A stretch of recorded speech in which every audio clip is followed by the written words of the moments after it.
இஃபான் பேரை வச்சு குர்பானை தின்று பண்ணியா டேய் ஆடுறா நீங்க. இல்லடா அவன் என்ன மாமனா மச்சானா அந்த ஆள் பேரை சொல்லி நான் போய் சாப்பிடுறதுக்கு இப்பதான் யோசிக்கிறீங்களா? ஹர்ஷா பிரதாசன் சொல்லிட்டு ஒருத்தர் போட்டுருக்காரு. என்ன போட்டுருக்காரு அப்படின்னா, யாரா இவன் இவன் தான் அக்மார் தற்கொய் போய் பாடுறா போதா 2 types ஆஃப் வீடியோ போட்டாரு.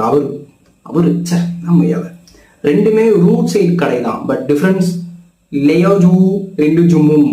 அந்த அக்கா கடையில எப்படி மாவை எடுத்துட்டு ஊத்துனாங்க, எங்க இசிஜிஐ இலையில போடுறாங்கன்னு வீடியோல இருந்துச்சு.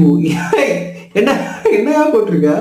Tell me, har tabus crack oikinim bomla, mohinozuku.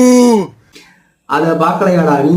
அதுக்கு அப்புறம் ஒரு வீடியோ, அதுவும் ரோடு கடை தான். அங்க எவ்வளவு ஹைஜீனிக்கா தலையில கவர், ஹேண்டு, கிளவுஸ், சேஃப்டி மெஷர்ல போட்டுட்டு செலவு ஒன்னாங்க.